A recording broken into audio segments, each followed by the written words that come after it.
By giving voice to the victims, it allowed them to begin their healing.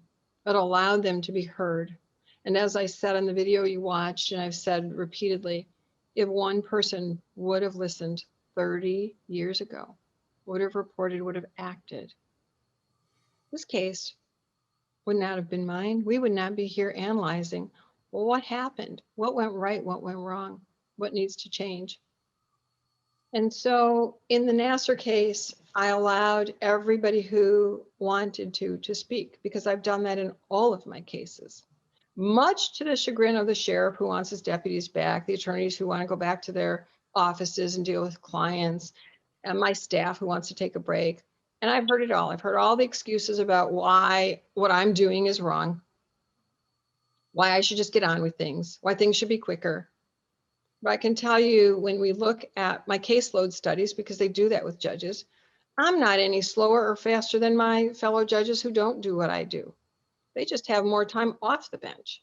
I choose to put in more than a full day's work, sit my butt in the chair and listen for as long as it takes, because it is the people's right to be heard.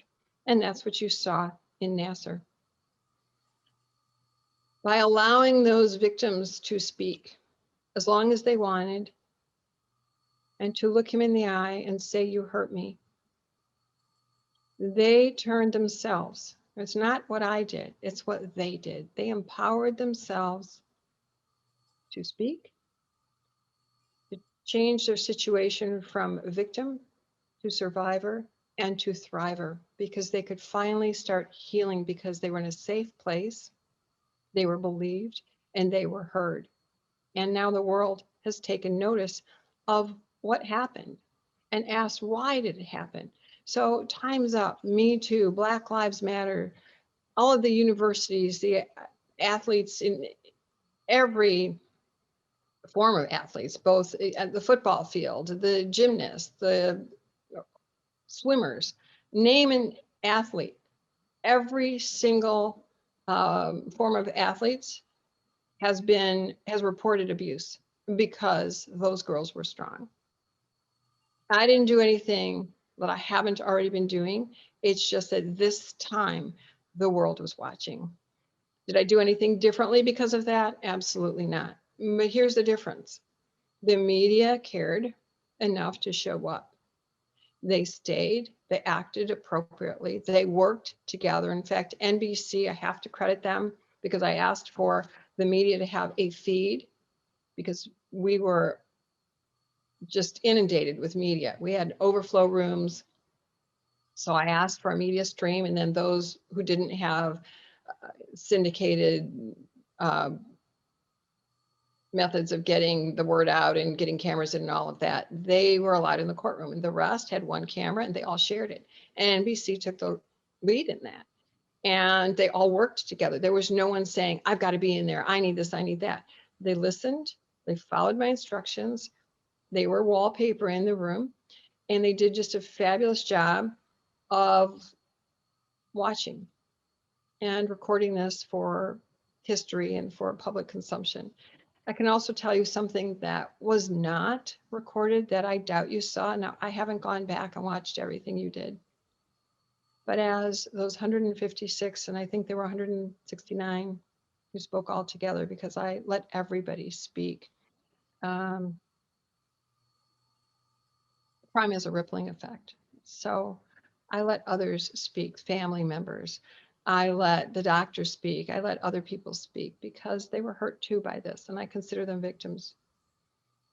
But when you look behind the camera, when I would look over at my jury box where there were dozens and dozens of cameras, the men behind the camera had tears down their face. And you know that cameramen, and I don't think there was any camera woman who was there that day. There may have been. There were certainly female reporters, but most of the men that I recall, most of the people behind the cameras were men. And I can tell you, they silently grieved for each and every one of those victims. And you know, cameramen have seen it all. So I knew the power of those girls and what was happening somewhere intuitively, but I could have never imagined that it has gone viral throughout the world, that it's had this impact in countries I've never even heard of. The giving voice to victims, believing, acting properly is so important. And I think the world took notice, not just of the strength of those victims turning into survivors and thrivers, saying, you look at me, you know my name, I am not a number, I am a name. They also got to see what I saw. Evil. Despite having pled, defendant never really truly acknowledged what he did. And that really, and you can see it on the film, pissed me off. I think it pissed off a lot of people. And as we all listened to the girls, I could see and feel, most of all feel, the angst in the room. And it really upset me when he would be laughing or scribbling or writing notes to his lawyer, drawing pictures, whatever he was doing, and not paying attention to the girls. And the girls would say repeatedly, look at me when I'm speaking. And a few times I had to say some things that I didn't plan on, I never thought about, but it pissed me off too. And on behalf of the public, because judges speak for the people who elected them. I lashed out at him, and then the threat level went down.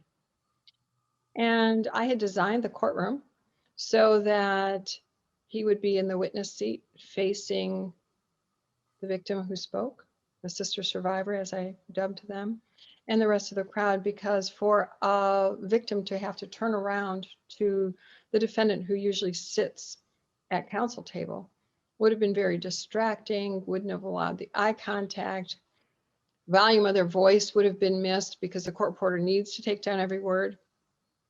And I certainly would not have been able to see his reaction as visibly, nor would they have, because he would have been in the back. And also there was a safety concern. I met with 3 different agencies, planned out safety. I'm military, trained in terrorism. So I made sure that no one was going to be a threat.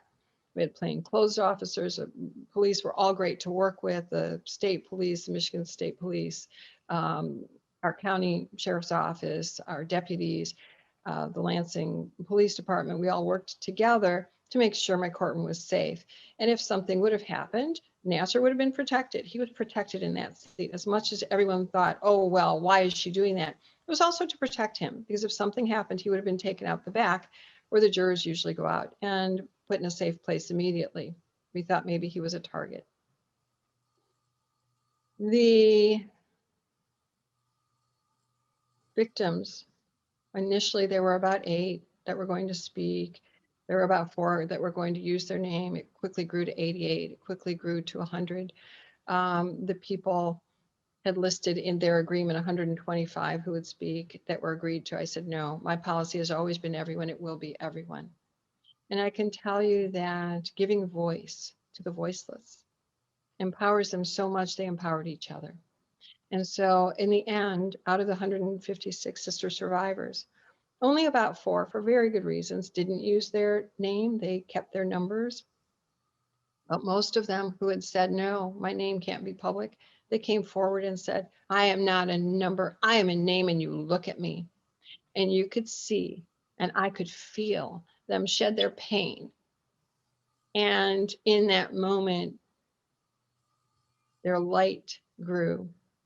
And they went, as they approached the podium, they were sort of small and curled up. And as they spoke, they got larger and larger. And I don't know if you saw that on television. I not only saw it, I felt it.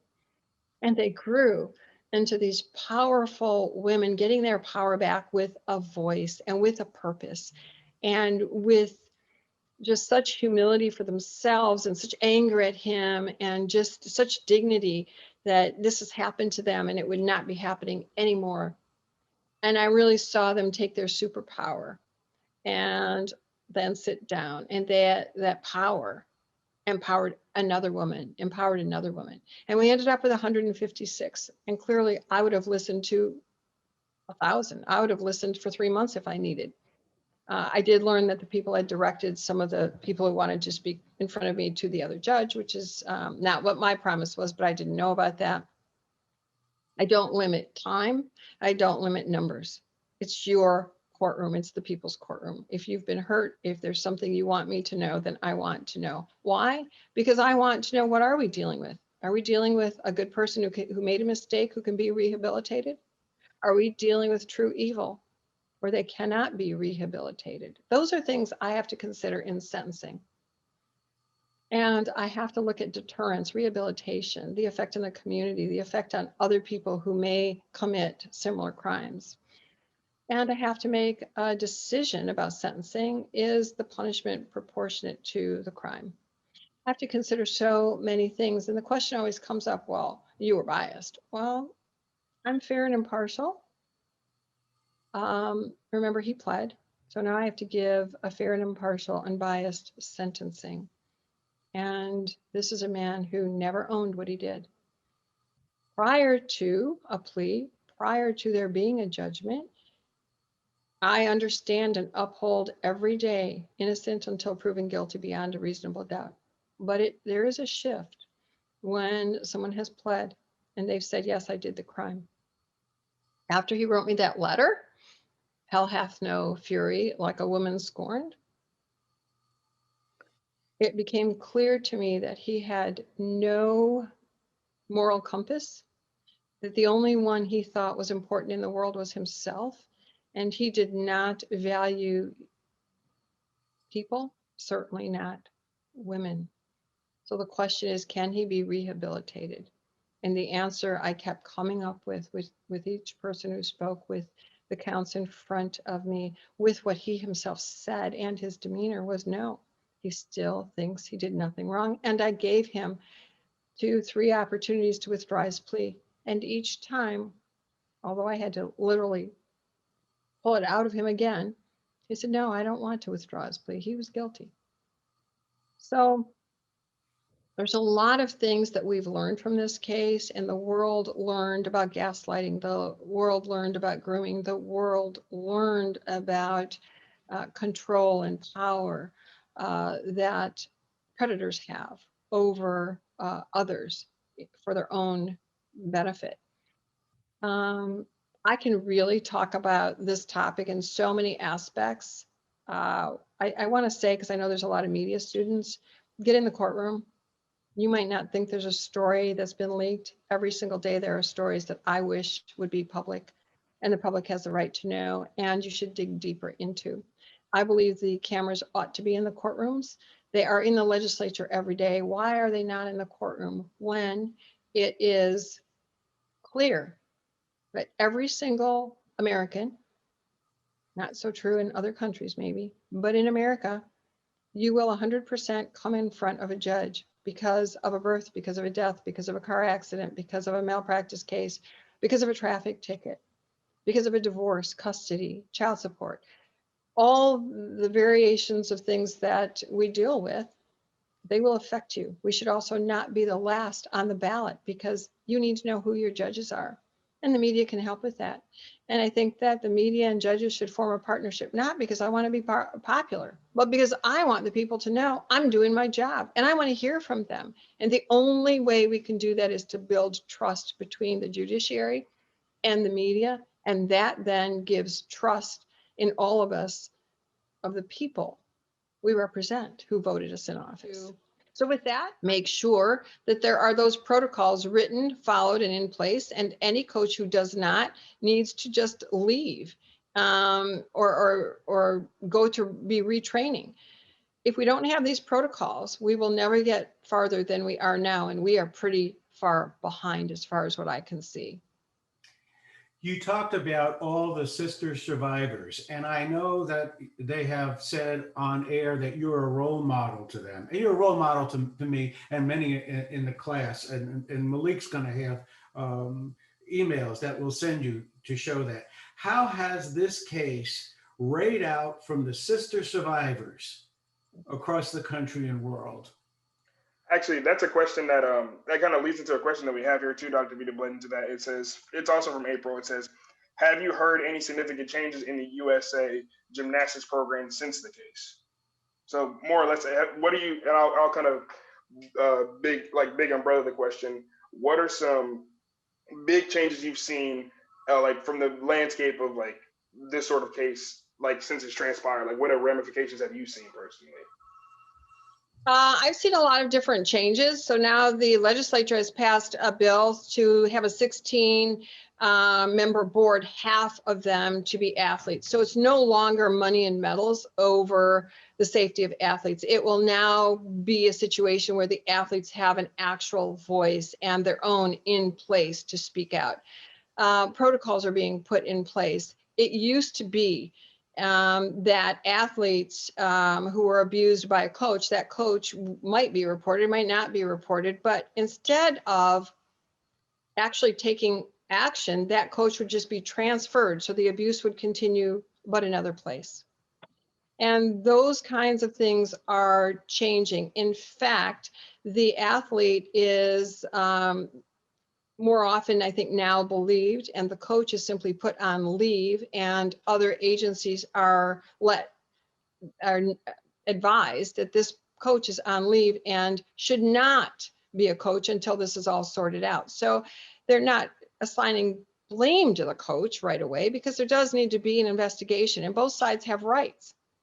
But what they're doing is they're saying, okay, but you'll be on leave and let us sort it out, rather than transferring and taking the risk that, yeah, this abuse will continue. So there is change. It's not happening quick enough, but legislatively it's changing, and within the Olympic and athlete community. And, you know, when you think about Olympics, I want you to think about the gym classes in school. That's where the Olympians come from. So we're also talking about every gym class from preschool on up, that we need to protect athletes and children in gymnastics, in gym classes, in schools, at every level, in every place. It's changing, just not quick enough. Malik, is there any other question that you might have? Yes, we have one from Mary Miller. It's kind of a two-parter, but I'm gonna read the whole thing. It says, how do you react when you hear someone say the justice system is broken? Do you agree or disagree? And then it follows up and says, do you feel that it relies on the judges, the community, or the media in terms of sensitive cases that involve things such as sexual assault, police brutality, or racial bias? So yes, I absolutely believe 1,000%. You could make it 1,000,000%. Shoot it to the moon. The justice system is absolutely broken. So here's just one example. Trinae Gonzer in the Nassar case. You probably remember her speaking. If you don't remember her name, she was, if you watched, she was pregnant, and she knew him really well since she was about 6 years old, and there were tears coming down, and she was, I don't know, 8 or 9 months pregnant, quite pregnant, when she spoke in front of me. She was assaulted by Nassar approximately, I think it's 846 times, something like that. Okay.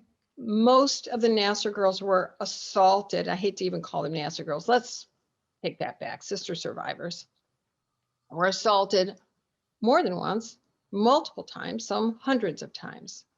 And yet the prosecutors only charged once. When it came to me, there were 29 counts. There could have been 29,000 counts. There were 29. He ultimately pled to 7. Let's move forward to any other case. Okay, let's stop talking about Nassar. Let's talk about the hundreds, thousands of cases I hear. Prosecutors pick and choose what they want to prosecute on, and they should not do that. If we're really going to set up a system that follows our laws, don't pick and choose. Put them all down there. Then we have the jury, innocent until proven guilty beyond a reasonable doubt, whether it's once, whether it's 10 times, regardless of what it is. Charge it and let's figure it out. That is a downfall. It's also a downfall that victims are questioned in such a way that offends them and that shuts them up and shuts them out. You should never ask a victim, Why were they there? Why were they wearing that? Why didn't they report it sooner? That shames, blames, and shuts them up. I believe the why question needs to retire to science. That's why I ask, what would you like me to know and how can I help? So I think at every level, the media included, police, prosecutors, judges, attorneys need to go through what we call in the military sensitivity training. And they need to go through the forensic questioning training so that we don't mess up evidence, so we get the best evidence and we're not shutting up and shutting down victims. Our system is broken in that regard. And there's just so many things that are broken. I could go on forever, but let's start listening to victims. We are now approaching the end of class, so I would like to end this class, Judge Aquilina, with maybe one or two pieces of advice for all students and especially the athletes that are with us today about the power and empowerment that each of us have by conscience and consciousness. I want you all to trust your gut and don't ever accept what someone says. That's always the way it's been. You can't change it. Hell yes, you can change it. Speak up, speak out. Stand up for what you believe and know in your gut is right. Don't worry about consequence to you. All right? You all matter. And there are people out there who are listening who don't think they matter. You know some of them. Speak up on behalf of those people. When you see a wrong, speak up on behalf of someone who doesn't have a voice. Change the world one person at a time. If you see someone being harassed or treated poorly, step in. If you see someone who suddenly is wearing too much makeup or has bruises or is wearing a sweater in the heat of summer, they're probably covering up some kind of abuse, domestic violence, sexual assault. Ask if they need help. Be willing to listen. What would you like me to know? Can I get you help? How can I help? We all have that intuitive gut instinct. Listen to it. And if you ever need help, asking for help is a sign of strength, not a sign of weakness. Remember that and pass that on. And so I said a few minutes ago that for all of you men, I consider you part of us women, right? That we're all in this club and women are inclusive. And I really want to commend you males for listening and participating in this and really intuitively saying, yeah, I want to be part of this change, okay? Because it's not just women who are being assaulted, it is men. And it is really difficult for men to speak up because we do things like shame and blame men, even I think to a degree worse, because we say things like man up. Well, man up shames and blames men because it says that, you know, if you complain, you're not a man. When in fact, I want you to change that because you are a man by speaking up, speaking out on behalf of yourself or someone else. And we need to treat each other with kindness and not say things like, oh, she must be mad because she just in a bad mood because she has PMS. Well, you know what? Hell yes. Let me just tell you, I have PMS. And you know what PMS means to me? Promote, mentor, and support other women. And if we change the language that we use with each other, if man up is you are a man when you speak up, and if PMS is promote, mentor, support, we start changing the world. So I want to share something with you. I didn't do this with the other class, but often when I speak, I do this. And so what I do is I ask you to use your arms with me. I want to share I want your arms, okay? And then repeat after me. I have a voice. I am victorious. I am a woman. I matter. I am powerful. Think about that mantra. Pass it on. Empower the next person you see.